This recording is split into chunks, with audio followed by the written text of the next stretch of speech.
నమస్తే, welcome to political voice. మనతో పాటు సీనియర్ జర్నలిస్టు, రాజకీయ విశ్లేషకులు, అంతర్జాతీయ సమాజంపైన అవగాహన ఉన్నటువంటి వ్యక్తి కందాడే పార్సారథి గారు ఉన్నారు. గత వారం నుంచి జరిగినటువంటి అనేక సంఘటనలపైన వారితో చర్చించేటువంటి ప్రతినిధులు. సార్ నమస్తే. నమస్కారం. అమెరికాకు సంబంధించినటువంటి ఒక అంశం, అమెరికాలో ఈ మధ్యన బాగా అంటే ఎన్నికల వాతావరణం అక్కడ కూడా వచ్చేసింది.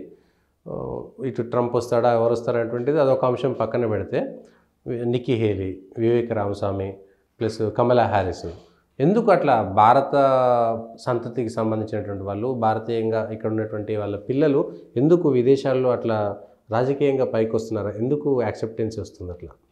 ఇప్పుడు భారతీయులు గత 2-3 జనరేషన్స్గా అమెరికాలో వెళ్ళి సెటిల్ అవుతున్నారు. ఫస్ట్ జనరేషన్ వెళ్ళిన వాళ్ళు ఇప్పుడు 3వ జనరేషన్ అక్కడ పెరుగుతోంది. సో ఏ సమాజంలో అయితే వీళ్ళు పౌరులుగా ఉన్నారో ఆ సమాజంలో రకరకాల బాధ్యతలు నెరవేర్చడానికి ఎప్పుడు భారతీయులు వెనుకాడలేరు. ప్రతి సమాజం, గతంలో మనం చాలా దేశాల్లో చూసాం, గయానా కావచ్చు, ఫిజీ కావచ్చు, మారిషస్ కావచ్చు, లేదా ఇండోనేషియాలో కావచ్చు, చాలామంది భారతీయ సంతతికి, ఎందుకంటే వీళ్ళందరూ బ్రిటిషర్స్ కాలంలో అక్కడికి వలస 3-4 జనరేషన్స్ క్రితం వలస వెళ్ళి ఆ తర్వాత అక్కడ పిల్లలు పుట్టిన వాళ్ళు, వాళ్ళ పిల్లలు, వాళ్ళు ఆయా దేశస్తులుగానే ఉన్నారు. వాళ్ళకి భారతీయ మూలాలతో పెద్దగా సంబంధాలు లేవు. సో ఆ సమాజంలో భాగస్వాములైన వాళ్ళల్లో కేవలం ఉద్యోగస్తులే కాదు కదా, వాళ్ళల్లో లాయర్లు ఉన్నారు, వాళ్ళ నుంచి రాజకీయ నాయకులు వస్తారు, వీళ్ళందరూ కూడా వస్తారు. ఎప్పుడైతే భారతీయ సమాజం ఆయా దేశాల్లో ఒక మంచి పునాది ఏర్పాటు చేసుకుని ఒక మంచి పేరు సంపాదించుకొని ఈ సమాజం నుండి వచ్చే వ్యక్తులు మంచి ప్రతిభావంతులుగా ఉంటారు, వీళ్ళు పని చేయగలరు, సిన్సియరు అన్న గుర్తింపు ఏదైతే భారతీయ సమాజం తెచ్చుకుందో ఆ గుర్తింపు ప్రతిఫలంగానే రాజకీయాల్లో కూడా వాళ్ళందరూ మనకి ముందుకు వస్తున్నారు. ఆ ముందుకు రావడమే కాకుండా వాళ్ళు విజయాన్ని సాధించే దిశగా కూడా సాగుతున్నారు. ముఖ్యంగా ఇప్పుడు అమెరికన్ రాజకీయాల్లో చూస్తే గత 2-3 అధ్యక్ష ఎన్నికల్లో భారతీయులు చాలా కీలక పాత్ర పోషించారు. బారాక్ ఒబామా టైం నుంచి మనకి భారతీయులు కీలక పాత్ర పోషించడం ప్రారంభించారు. తెర వెనక ఉన్నారు బారాక్ ఒబామా హయాంలో. ఆ తర్వాత ట్రంప్ హయాంకి వచ్చేసరికి, ట్రంప్ మొదటిసారి అధ్యక్షుడు అయ్యేసరికి భారతీయులు ఫ్రంట్ లైన్కి వచ్చారు. ఫ్రంట్ లైన్కి రావడమే కాకుండా ఇటు నిక్కీ హేలీ, ఎప్పుడైతే ట్రంప్ పోటీ చేసినప్పుడు భారతీయ మూల సంతతికి చెందిన నిక్కీ హేలీ తను ఒక గట్టి పోటీదారునని అటు రిపబ్లికన్ల వైపు ఇటు డెమోక్రాట్ల వైపు కమలా హ్యారిస్, తమిళనాడు సంబంధించి మూలాలున్న 2వ జనరేషన్ వ్యక్తి కమలా హ్యారిస్ కూడా గట్టి పోటీదారుడు అని చెప్పి ఫ్రంట్ లైన్కి మొట్టమొదటిసారి భారతీయులు ఆ స్థాయిలో ముందంజలో వేసి ముందుకు రావడం అనేది మనకి ట్రంప్ మొట్టమొదటిసారి అధ్యక్షుడైన సందర్భంగా కనిపిస్తుంది.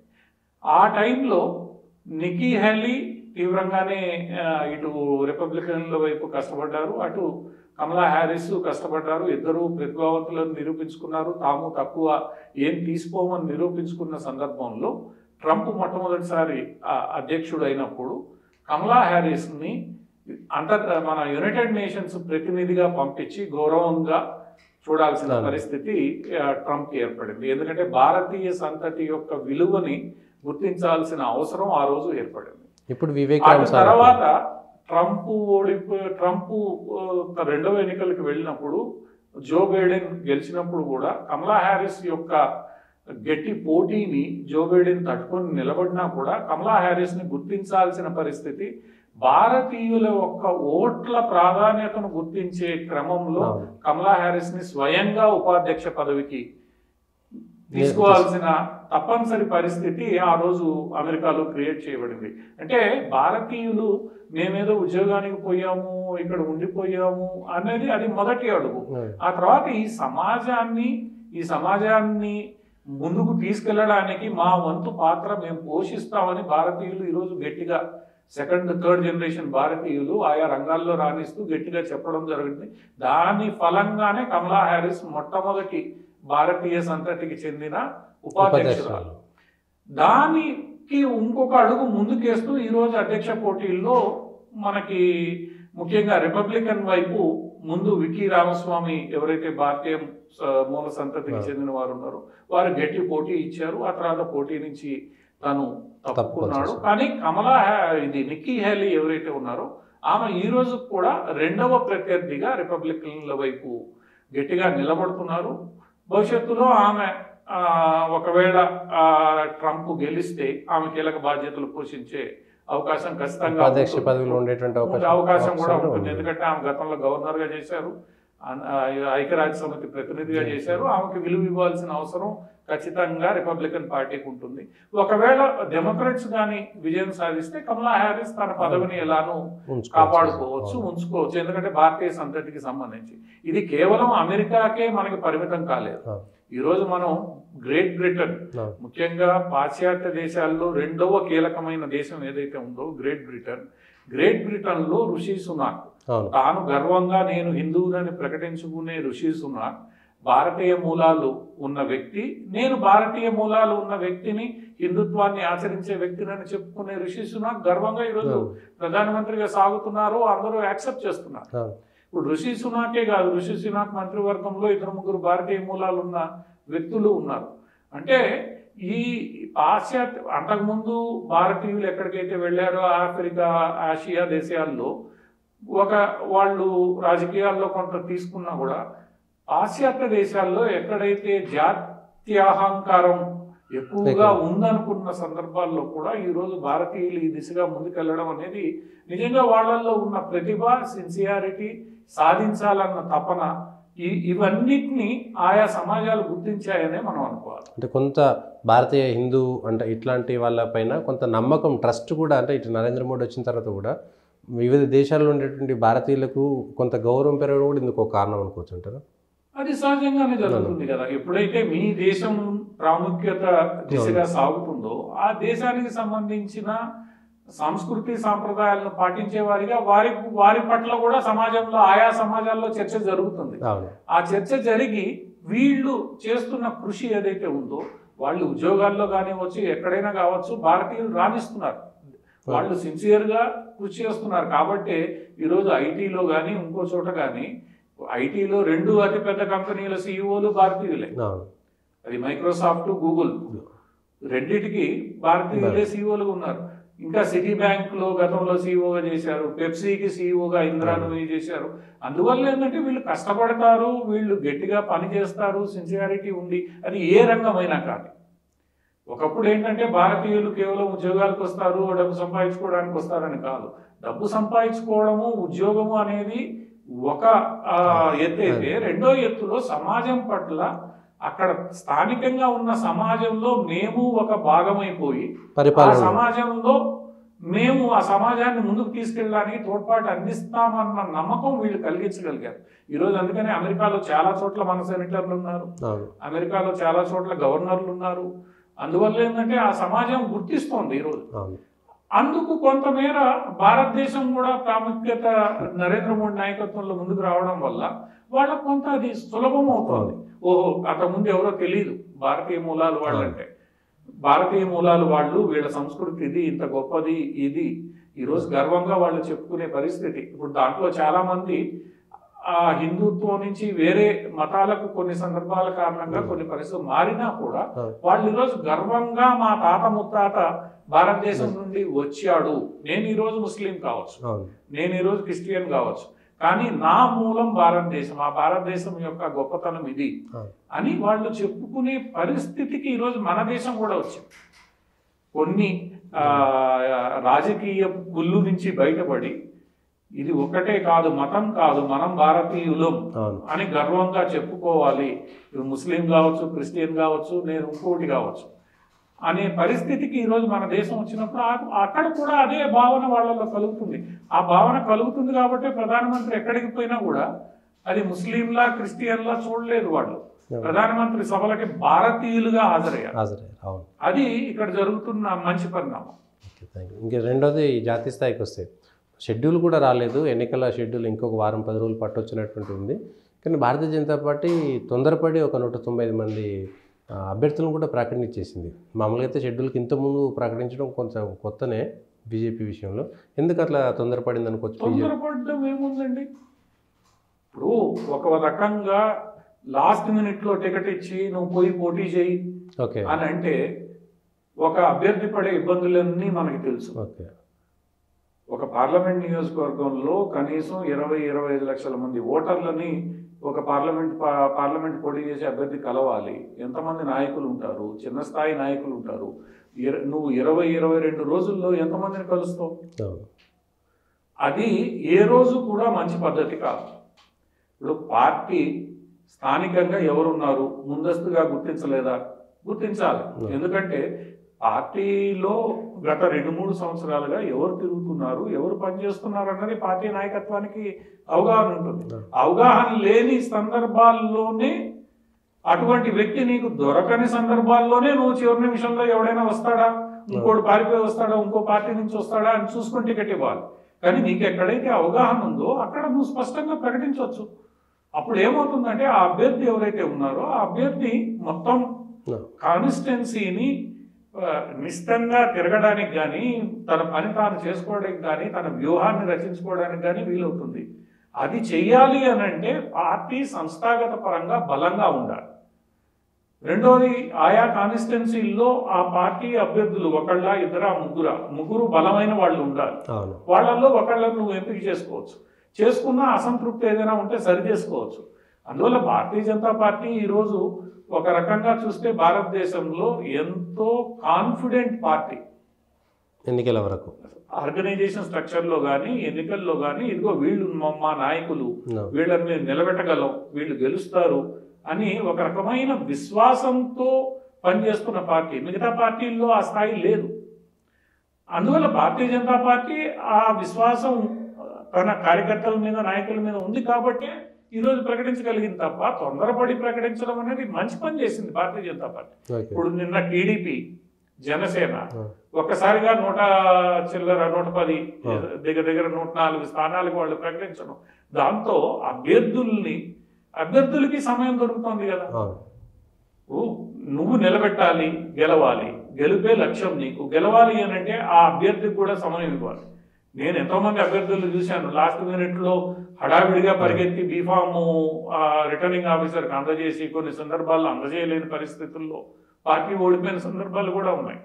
సో అటువంటివి లేకుండా ఎక్కడైతే నేను గెలవగలను, ఎక్కడైతే నాకు గట్టి అభ్యర్థులు ఉన్నారో ఆ నమ్మకం ఉన్నప్పుడు అక్కడ ప్రకటించేసేయాలి. దాంతో అభ్యర్థులు మరింత గట్టిగా పనిచేసుకోవడానికి వీలవుతుంది కదా. మార్చినటువంటి దాంట్లో కూడా మీనాక్షి లేఖిని తీసేసి అక్కడ సుష్మా స్వరాజ్ కూతుర్ని ఇచ్చారంటే బీజేపీ భయపడింది. సుష్మా స్వరాజ్ వారసత్వాన్ని చూపెట్టకపోతే బీజేపీ కోట్లు పడేయని. సుష్మా స్వరాజ్ వారసత్వం అనేది నాకు తెలిసినంత వరకు ఢిల్లీ రాజకీయాల్లో తను చాలా కొత్త మనిషి. ఇప్పుడు సుష్మా స్వరాజు పూర్తిగా ఢిల్లీకి సంబంధించిన వ్యక్తి కాదు, హర్యానాకు సంబంధించిన వ్యక్తి. కాకపోతే తనదైన శైలిలో ఆ రోజుల్లో బీజేపీలో ఒక మంచి మహిళా నాయకురాలుగా ఆమె గుర్తింపు పొందింది. ఆ గుర్తింపును కొనసాగించింది. భారతీయ జనతా పార్టీ ఏ రోజు వారసుల్ని ప్రోత్సహించలేదు. ఆ వారసుల్లో ప్రతిభ ఉంటే తప్ప ఆ వారసుల్ని భారతీయ జనతా పార్టీ ఏ రోజు ప్రోత్సహించలేదు కదా. ఇప్పుడు వారసుల్లో ప్రతిభ లేనప్పుడు నువ్వు ప్రోత్సహించిన ఈరోజు మనం కాంగ్రెస్ పార్టీ పరిస్థితి చూస్తూనే ఉన్నాం. సో అందువల్ల వారసుల్లో ప్రతిభ ఉండాలి. ఆ వారసులు కూడా ఆ రాజకీయాలని వంట పట్టించుకొని ప్రజల మధ్యలో తిరగాలి. ప్రజల మధ్యలో వాళ్ళు పేరు సంపాదించుకున్న సందర్భంలో పార్టీ గుర్తించక తప్పదు. ఏదో ఒక రకంగా గౌరవం ఇవ్వాల్సిందే. సో సుష్మా స్వరాజ్ కూతురు గత 2 ఏళ్ల క్రితమే పార్టీలో చేరారు. ఒక కాన్స్టిట్యున్సీకి నేను పనిచేయాలని నిర్ణయించుకుని ఆమె పనిచేస్తూ ఉన్నారు. ఆ పని యొక్క పనితీరుని బట్టే ఈరోజు టికెట్ వచ్చిందని నేను అనుకుంటున్నాను. మీనాక్షి లేఖి కొన్ని సందర్భాల్లో కొన్ని చేసిన తప్పులు ఉన్నాయి. ఆ తప్పుల గురించి మనం బహిరంగంగా పార్టీ చర్చించిందా లేదా అన్నది తర్వాత పక్కన పెడితే అక్కడ కొన్ని ఇబ్బందులు ఉన్నాయి. ఆ ఇబ్బందుల కారణంగా అభ్యర్థిని మార్చడంలో తప్పేమీ లేదు. మీనాక్షి లేఖి యొక్క సేవల్ని పార్టీ ఇంకో చోట ఉపయోగించుకుంటుంది. రెండోది, భారతీయ జనతా పార్టీలో నీకు అధికారంలో నువ్వు ఎమ్మెల్యే, ఎంపీగా ఉంటేనే నీకు గౌరవం అన్న ఇది భారతీయ జనతా పార్టీలో లేదు. కాకపోతే రాజకీయ నాయకులుగా ప్రజల్లో ఉండడం అవసరం. ప్రజల్లో నువ్వు లేనప్పుడు ఒక్కోసారి అది నరేంద్ర మోడీ అయినా తప్పదు, ఓటమి తీసుకోవాల్సిందే. తెలంగాణకు సంబంధించినటువంటి 9 మంది అభ్యర్థుల విషయంలో ఎట్లుందంటారు? అంటే తెలంగాణలో వాళ్ళు కొంత ప్రభావం చూపించగలుగుతారా? గెలుస్తారా, ఓడతారా? ఎట్లా అనుకోవచ్చు 9 మంది అభ్యర్థులను ప్రకటిస్తే? ఇప్పుడు తెలంగాణలో 9 మంది అభ్యర్థుల్లో 3 పాత వాళ్లే. ధర్మపురి అరవింద్ కావచ్చు, బండి సంజయ్ కావచ్చు, కిషన్ రెడ్డి కావచ్చు, గతంలో ఒకసారి ఎంపీగా గెలిచిన వాళ్లే. వీళ్ళందరూ కూడా కొంతమేర ప్రజల్లో పనిచేసే వాళ్ళే. వీళ్ళందరి మీద కొంత అసంతృప్తి మధ్యలో వచ్చిన మాట, ఇప్పుడు ధర్మపురి అరవింద్ పసుపు బోర్డుకి సంబంధించిన అంశం మీద కొంత అసంతృప్తి వచ్చిన మాట నిజమే. ఆ పసుపు బోర్డు నెమ్మదిగా సాధించుకోవడం జరిగింది. అది లేటుగా వచ్చిందా తర్వాత వచ్చిందా, సాధించుకోవడం జరిగింది. తనదైన శైలిలో ఆయన నిజామాబాద్లో, ఎందుకంటే తన తండ్రి వారసత్వంగా వచ్చిన పలుకుబడి ఏదైతే ఉందో ఆ పలుకుబడిని తనను తాను సుస్థిరం చేసుకోవడానికి అతను ముందుకెళ్తున్నాడనే భావించవచ్చు.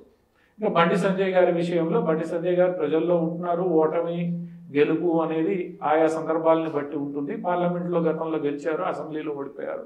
ఇప్పుడు గెలవడానికి అవకాశం ఉంటుంది అన్న, ఎందుకంటే అంతకు మించిన ఆల్టర్నేటివ్ అభ్యర్థి అక్కడ కరీంనగర్లో భారతీయ జనతా పార్టీకి సరైన వ్యక్తి లేరు. ఇంకా కిషన్ రెడ్డి విషయంలోనూ ఆల్టర్నేటివ్ అభ్యర్థి అనేది పోటీ లేని కాన్స్టిట్యున్సీ ఏదైనా ఉంది అని అంటే అది కిషన్ రెడ్డి గారి కాన్స్టిట్యున్సీ. ఒకళ్ళిద్దరు ఆశించినా కూడా, ఒకళ్ళిద్దరు పేర్లు వచ్చినా కూడా చివరకు ఆయనకి ఆ టికెట్ అందింది. ఇంకా బూర నర్సయ్య గౌడ్ గారిది మంచి ఎంపికేనే అని నేను అనుకుంటున్నా. ఎందుకంటే చాలా కాలంగా భువనగిరిని అంటి పెట్టుకో ఉన్నారు. ఒక మంచి వ్యక్తి, ఒక మంచి వైద్యుడిగా కూడా ఆయన పేరు సంపాదించుకున్నాడు. ఒకసారి ఎంపీగా పనిచేశారు. భువనగిరిని అక్కడే అంటి పెట్టుకో ఉన్నాడు. ఎంపీగా నేను వేరే నియోజకవర్గానికి పోవచ్చు, ఇంకోటి ఏం లేదు. భువనగిరిని అంటి పెట్టుకున్నారు. గెలిచినా ఓడినా నేను భువనగిరికే పనిచేస్తానన్న ఇది, ప్రజలతో సంబంధాలు ఉన్నాయి, ప్రజల మధ్యలో ఆయన ఉన్నారు. అది ఇంకా బీబీ పాటిల్ గారు ఈ మధ్యకాలంలో జహీరాబాద్లో రాజాసింగ్ పేరు వచ్చింది, ఇంకొకళ్ళు పోటీ చేస్తారని వచ్చినా కూడా జహీరాబాద్లో ఆయన పార్టీకి బలమైన అభ్యర్థి లేడు. ఆయన కొంత 2 సార్లు గెలిచాడు కాబట్టి బలమైన అభ్యర్థిగా పార్టీ భావించి ఉండొచ్చు. చేవెళ్ళ ఇంతకుముందు ఆయన ఎంపీగా చేశాడు, బలమైన అభ్యర్థి.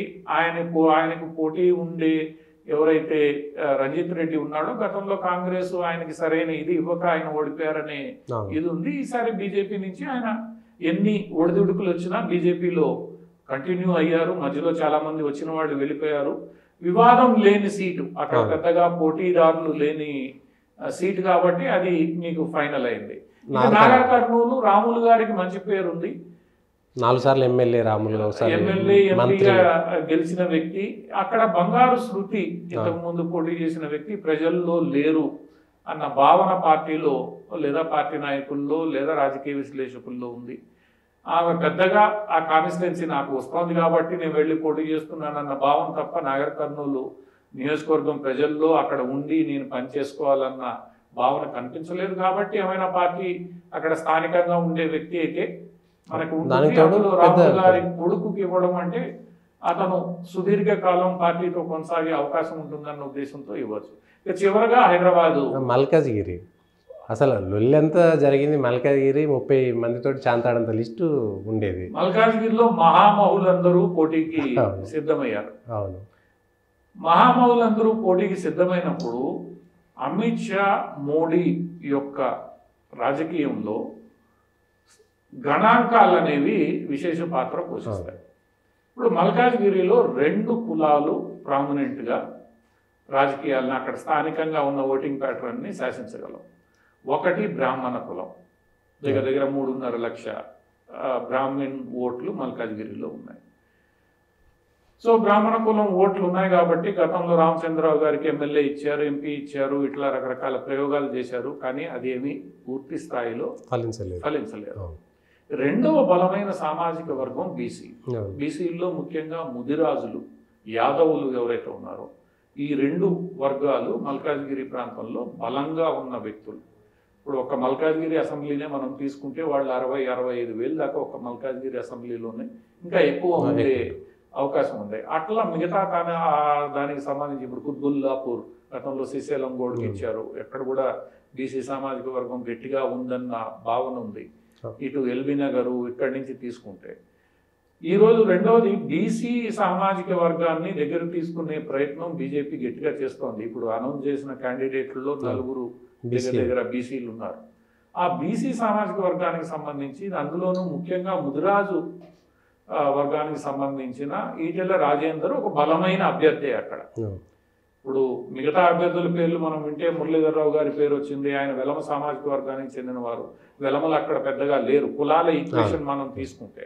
రెండవది మీకు కొమరయ్య పేరు వచ్చింది. కుమ్రయ్య, చాడ సురేష్ రెడ్డి, హరీష్ రెడ్డి, కొత్తవాడు హరీష్ రెడ్డి, రామచంద్రరావు. సార్ రామచంద్రరావు గారి సంగతి మనకి తెలిసిందే, ఆయన ఎంతవరకు సఫలీకృతం అయ్యారు అన్నది.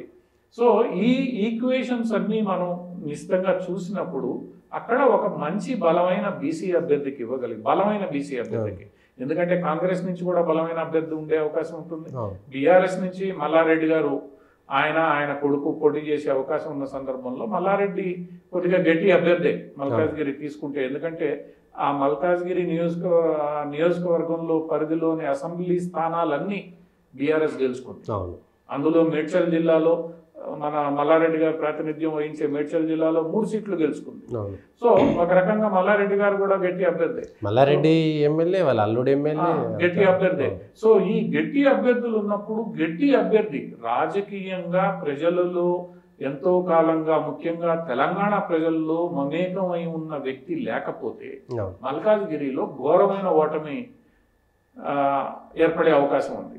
ఎందుకంటే నరేంద్ర మోడీ గారి ముఖ చిత్రాన్ని చూసి ఎంత పార్లమెంట్ ఎన్నికల్లో ఓటింగ్ జరిగినప్పటికీ కూడా స్థానికంగా ఉండే పరిస్థితులు ఖచ్చితంగా, అందుకనే గత ఎన్నికల్లో కూడా రేవంత్ రెడ్డి గెలిచాడు, అక్కడ బీజేపీ గెలవలేదు. అందువల్ల ఏంటంటే బలమైన అభ్యర్థి ఎవరున్నారు ఇప్పుడు బీసీ దీంట్లో? మీరు ఈటెల రాజేందర్ని ఒక పక్క పెట్టి బీసీలుగా ఉన్న మిగతా బీజేపీ నాయకులందరినీ పక్కన పెడితే మిగతా టాలెస్ట్ ఎవరైతే ఉన్నారో, బండి సంజయ్ కావచ్చు, ధర్మపురి అరవింద్ కావచ్చు, లేదా నర్సయ్య గౌడ్ గారు కావచ్చు, ఇంకోళ్ళు కావచ్చు, వీళ్ళు వాళ్ళు ఆల్రెడీ వాళ్ళ కాన్స్టిట్యున్సీలు ఉన్నాయి. మరి ఇక్కడ బలమైన బీసీ అభ్యర్థి ఎవరు? పూర్తిగా కొత్త ముఖాన్నన్నా పెట్టాలి, లేదా ఒక రాజకీయాల్లో కొత్తగా వస్తున్న వ్యక్తినన్నా పెట్టాలి, లేదా ప్రజలతో సంబంధం లేని ఇంకొక వ్యక్తినన్నా తీసుకురావాలి. ఈ అంశాలన్నీ మనం నిశ్చితంగా పరిశీలిస్తే వాళ్ళకు ఉన్న బలమైన ఏకైక అభ్యర్థి ఈటెల రాజేందర్ గారు. ఈటెల రాజేందర్ గారి పేరు మెదక్కి కూడా వినవచ్చింది మనకి, కానీ ఈటెల రాజేందర్ గారు మెదక్ జిల్లాతో పెద్దగా సంబంధాలు లేని వ్యక్తి. గజ్వేల్లో ఆయన పోటీ చేశారు, కానీ పాత మెదక్ జిల్లాకు పెద్దగా సంబంధం లేని వ్యక్తి ఈటెల రాజేందర్. ఆయన కరీంనగర్ జిల్లా లేదా పాత హన్మకొండ కరీంనగర్ జిల్లాలకు సంబంధించిన వ్యక్తి ఆయన. సో మల్కాజ్గిరి నియోజకవర్గంలో మీకు ఆ వరంగల్, కరీంనగర్ ప్రాంత ఓటర్లు ఎక్కువ సంఖ్యలో కూడా ఉంటారు. వరంగల్ హైవే అంతా కూడా మల్కాజ్గిరి నియోజకవర్గంలోకి వస్తుంది. కరీంనగర్ హైవే అంటే ఆ ప్రాంత ఓటర్లు అక్కడ ఎక్కువగా ఉండే అవకాశం ఉంది. అక్కడ వ్యక్తి అక్కడ కొంత ప్రభావం చూపే అవకాశం ఉంటుంది. ఇవన్నీ మనం లెక్కలు తీసుకుంటే ఈటెల రాజేందర్ బలమైన అభ్యర్థి. అందులో ఇప్పుడు నాకు ఇవ్వలేదు తర్వాత లెక్కలు మనం పరిశీలించినప్పుడు గణాంకాలని, డేటాని తీసుకుంటే ఒక రకంగా ఉన్న వాళ్ళల్లో ఈటెల రాజేందర్ బలమైన అభ్యర్థి. ఇంకా మిగతా విషయాలు ఎలా ఉన్నాయి, గెలుస్తాడా, పోటీ అది ఎలా ఉంటుంది అన్నది ప్రత్యర్థులు రాబోయే రోజుల్లో జరిగే పరిణామాలు ఉంటాయి. పార్టీ సరైన నిర్ణయమే తీసుకుందని చెప్పి నేను అనుకుంటున్నాను. హైదరాబాద్, ఇంకా చివరిగా హైదరాబాద్లో మీకు చరిత్ర మనం ఇంతకుముందు కూడా చెప్పుకున్నాం. బాలరెడ్డి, నరేంద్ర గారి తర్వాత ప్రజల్లో మమేకమై తిరుగుతున్న వ్యక్తి లేడు. హైదరాబాద్ నియోజకవర్గ ముఖ్యంగా హిందుత్వ ఓటర్లలో ఒక రకమైన నిరాసక్తత ఉంది. మనల్ని పట్టించుకునే వాళ్ళు లేరు, మనల్ని అడిగేవాడు లేడు, చివరికి మనం ఎంఐఎంతో కలిసి పనిచేసుకోవాల్సిందే అన్న నిర్లిప్తత హైదరాబాద్ హిందుత్వ ఓటర్లో వచ్చేసింది. ఆ నిర్లిప్తతని పోగొట్టాలి అని అంటే అక్కడ ప్రజల్ని ప్రభావితం చేసి తన వైపు ఏదో ఒక రూపంలో మళ్లించుకోగలిగే ఒక చరిస్మాటిక్ నేత కావాలి. అటువంటి చరిస్మాటిక్ నేత ఎవరు? ఇప్పుడు మనం హైదరాబాద్లో పోటీదారులుగా పేర్కొన్న పేర్లన్నీ పరిశీలిస్తే అమర్ సింగ్ గారి పేరు వచ్చింది, తర్వాత రాజాసింగ్ గారి పేరు వచ్చింది, ప్రేమ్ సింగ్ రాథోడ్ పేరు వచ్చింది, ఉమామహేందర్ పేరు వచ్చింది. వాటితో పాటు మనకి ఇప్పుడు ఈ మధ్యలో యమునా పాఠక్ పేరు వచ్చింది. వీళ్ళందరూ కూడా, యమునా పాఠక్ పక్కన పెడితే మిగతా వాళ్ళందరూ కూడా ప్రజలతో వాళ్ళ అసెంబ్లీ నియోజకవర్గం దాటి ఎంత మమేకం అయ్యారు, ఎంత ప్రజల్ని తమ వైపు తిప్పుకోగలిగారు. వీళ్ళందరూ కూడా గత 2-3 దశాబ్దాలుగా ఆయా ప్రాంతాల్లో పనిచేస్తున్నారు. సో ఎంత తిప్పుకోగలిగారు, ఇది ఒక అంశం. ఈ అంశాలన్నీ పరిశీలిస్తే వాళ్ళ యొక్క విజయాలు, వైఫల్యాలు మనకి అర్థమవుతాయి. ఎందుకంటే నేను ఎవరిని తప్పుపట్టను పాత బస్తీలో ఉన్న పరిస్థితుల్లో, కానీ మనం విజయానికి ఎంత ఒకప్పుడు విజయం సాధించిన నియోజకవర్గాలు కార్వాన్ కావచ్చు, మలక్పేట కావచ్చు, లేదా నాంపల్లి కావచ్చు, కొన్ని సందర్భాల్లో మనం ఎంత ప్రయత్నించాము అనేది.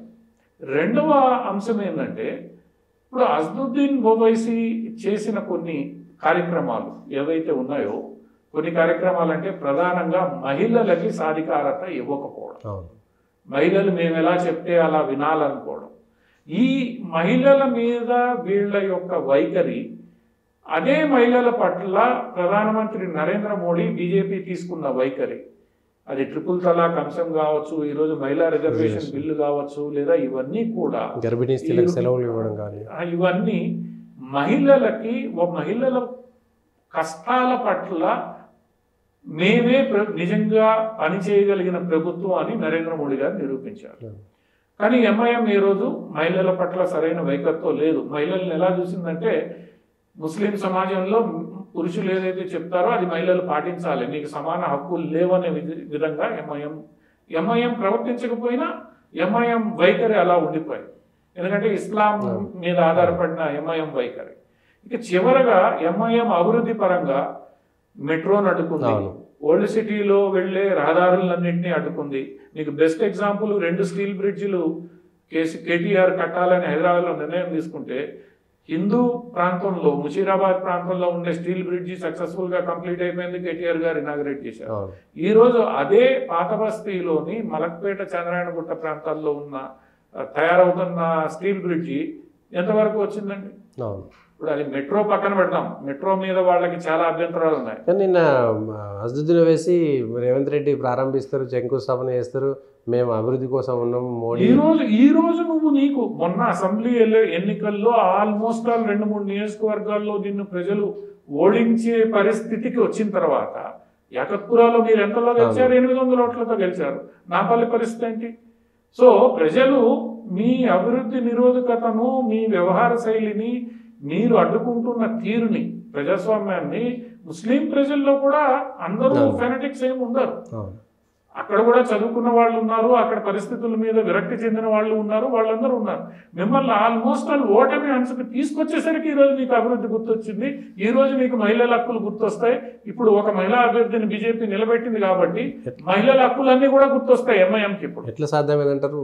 మాధవీలత గారికి అసలు బీజేపీలో చేరక ముందుకే టికెట్ వచ్చడం వెనక ఉన్నటువంటి, ఇప్పుడు ఒక విషయం అండి, మాధవీలత గారు ఆర్ఎస్ఎస్ కార్యకర్తగా పనిచేస్తూ ఉన్నారు. ముఖ్యంగా మాధవీలత గారు ఆర్ఎస్ఎస్ కార్యకర్తగా పనిచేసే క్రమంలో ఆర్ఎస్ఎస్ కి సంబంధించిన ఒక సంస్థ రాష్ట్రీయ ముస్లిం మంచ్ అనేది ఏదైతే ఉందో, ఆ రాష్ట్రీయ ముస్లిం మంచ్ వేదికగా ముస్లిముల్లో పనిచేస్తూ ఉన్నారు. ఒక రకంగా పాత బస్తీలోని ముస్లిముల్లో ఒక హిందూ లేడీ వెళ్ళి పనిచేయాలని తీసుకున్న నిర్ణయమే గొప్పది, సాహసం.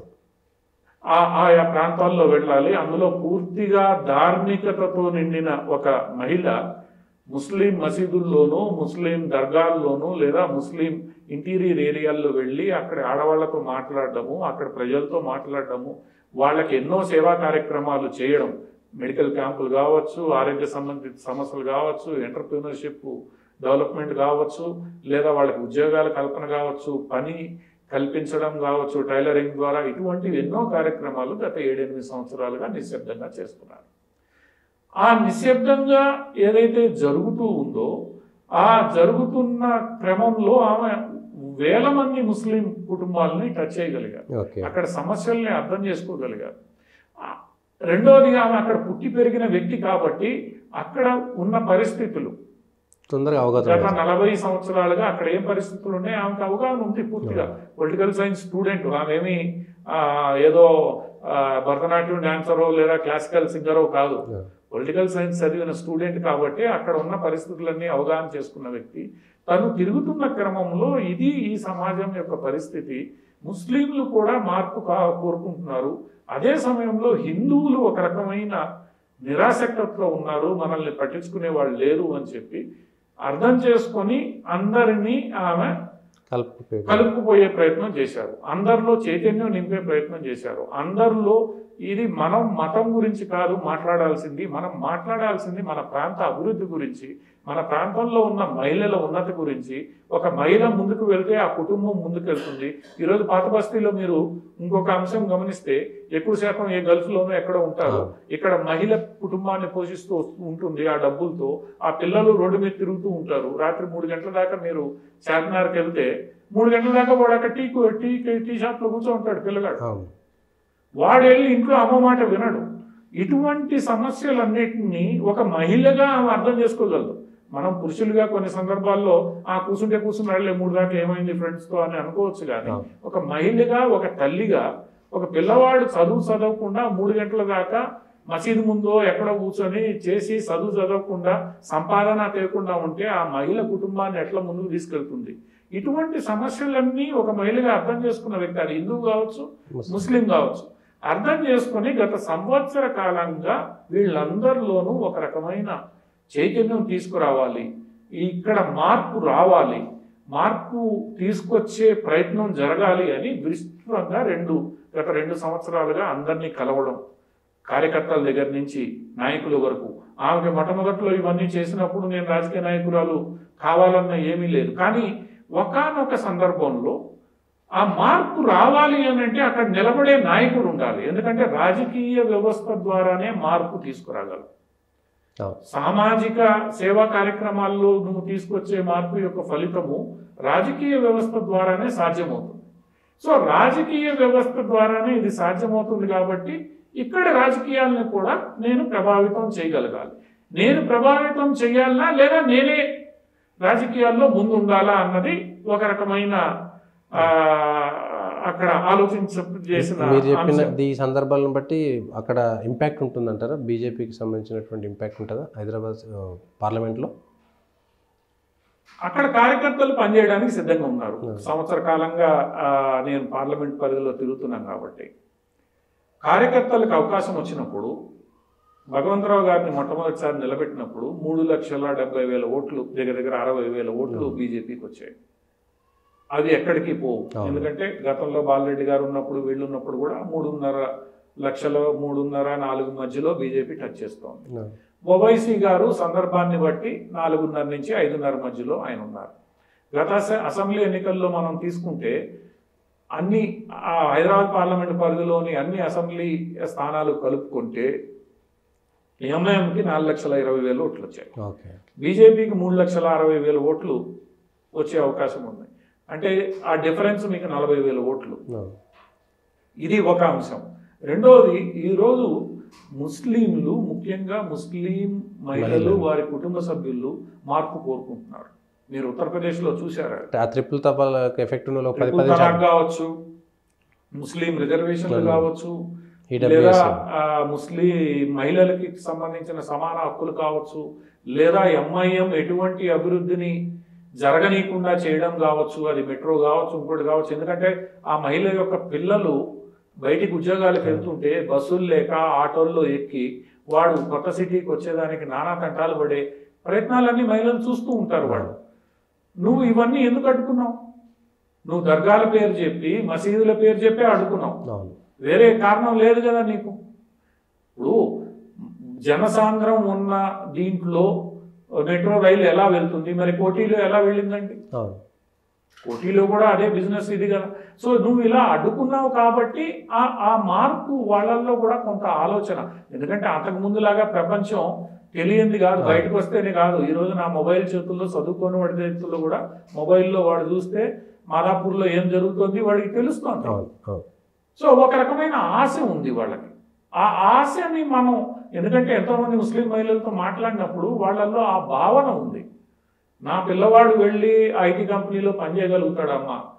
రెండోది, నేను గమనించిన ఇంకొక అంశం, మహబూబా కాలేజ్ ఉంది. మహబూబా కాలేజీలో అమ్మాయిలు, ఉమెన్స్ కాలేజీలో జూనియర్ ఇంటర్ అమ్మాయిలు ఇంగ్లీష్ నేర్చుకోవాలనుకొని ఒక 20 మంది బృందంగా ఏర్పడి ఓల్డ్ సిటీలో చాలా ఇన్స్టిట్యూట్స్ని సంప్రదించారు. వాళ్ళు ఇన్స్టిట్యూట్స్ సిద్ధంగా ఉన్న ఆ కాలేజీలో ఉండే ఉర్దూ లెక్చరర్లు అక్కడ వాళ్ళకి ఇంగ్లీష్ నేర్పించడానికి ఒప్పుకోలేదు. ఓకే. ఆ పిల్లలకి తెలుసు పాపం, ఇంటర్మీడియట్ పిల్లలు, వాళ్ళు ఏమీ డబ్బున్న వాళ్ళు గవర్నమెంట్ కాలేజీలో చదువుతున్నారు అని అంటేనే డబ్బు లేని వాళ్ళు, పేదవాళ్ళు లేదా మధ్యతరగతి వాళ్ళు, నేను చదువుకుంటే ఉద్యోగం వస్తే నా కుటుంబానికి అండగా ఉంటుంది అనుకునే ఆడపిల్లలు, వాళ్ళు బయటికి పోతే నా ఉర్దూ మాట్లాడితే కుదరదు, ఇంగ్లీష్ నేర్చుకుంటామంటే నేర్చుకొని లేదు. ఇవన్నీ కూడా ఈరోజు ప్రభావితం చూపిస్తాయి. చూపించే అంశం. మేము వెళ్ళి అక్కడ మాట్లాడితే మాకు సమాధానం చెప్పేది ఏంటంటే ఆ ఉర్దూ లెక్చరర్లు, వీళ్ళు ఇంగ్లీష్ నేర్చుకుంటే ఉర్దూ ఎవరు నేర్చుకుంటారు సార్ రేపు? అది వేరే విషయం. నీ మాతృభాషని పరిరక్షించుకోవాలన్న నీ తపన కరెక్టే, కానీ ఆ అమ్మాయి నేనేదో 5,000 ఉద్యోగం చేసుకోవాలి సాధించాలి అనుకున్న ఆ అమ్మాయి తపన కూడా నువ్వు అర్థం చేసుకోవాలి. నువ్వు ఉర్దూ నేర్పించు, ఇంగ్లీషు నేర్పించు. 4 భాషలు నేర్చుకోవడం తప్పేం లేదు కదా. అందువల్ల ఇటువంటి చేష్టలు ఏవైతే ఉన్నాయో ఇంపాక్ట్ చూపిస్తుంది. ఆ చేష్టలన్నిటి మీద చైతన్యం తీసుకొచ్చిన ప్రయత్నం ఆమె 2 ఏళ్లుగా చేశారు. ప్రజల్లో మమేకమయ్యారు. అవన్నీ ప్రజల నుండి ఆ స్పందన రాకపోతే, ఆ స్పందన ఈరోజు పార్టీలో చేరకపోయినా ఈమె ఒక బలమైన ప్రత్యర్థి కావచ్చు అని ఢిల్లీలో నాయకత్వం భావించే అవకాశం లేదు. ఓకే. ఎందుకంటే ఆ మాత్రం స్పందన ప్రజల నుంచి రాకపోతే ఆ స్పందన ఢిల్లీ దాకా వెళ్ళదు. ఎందుకంటే రాష్ట్ర రాజకీయాలు మనందరికీ తెలిసిందే. ఈ రాష్ట్ర రాజకీయాలు, రాష్ట్ర నాయకత్వాన్ని దాటి అది ముందుకు వెళ్ళాలి అని అంటే ఆ స్థాయిలో గ్రౌండ్ లెవెల్లో స్పందన ఉండాలి. ఉంది అని అంటే ఆమె చేస్తున్న పనికి ఫలితం ఆల్రెడీ కనిపిస్తోంది. ఫలితం కనిపిస్తున్నప్పుడు ఇంకాస్త తోడ్పాటు అందిస్తే, ఇప్పుడు డిక్లేర్ చేసినట్టు ముందే డిక్లేర్ చేసి తోడ్పాటు అందిస్తే 3.5 లక్షలు దాటి 4 లక్షలు చేరడం పెద్ద సమస్య కాదు. ఎంఐఎంకి గట్టి పోటీ ఇవ్వడం సమస్య కాదు. ఎంఐఎం వీక్ వికెట్ మీద ఉంది. ఆ వీక్ వికెట్ని దెబ్బ కొట్టడం పెద్ద సమస్య కాదు. ఓకే, చూద్దాం సార్ ఎట్లా ఉండబోతుంది అనేటువంటిది. ఇది ఈరోజు ఉన్నటువంటి అంశాల్లో ముఖ్యంగా జాతీయ అంతర్జాతీయ స్థాయిలతో పాటు స్థానికంగా ఉండేటువంటి అంశాలపైన తెలంగాణకు సంబంధించినటువంటి భారతీయ జనతా పార్టీ ఎంత ఇంపాక్ట్ చూపిస్తుందో మిగిలినటువంటి అంశాలను మరికొన్ని విశ్లేషణ చేసుకునే ప్రయత్నం చేద్దాం.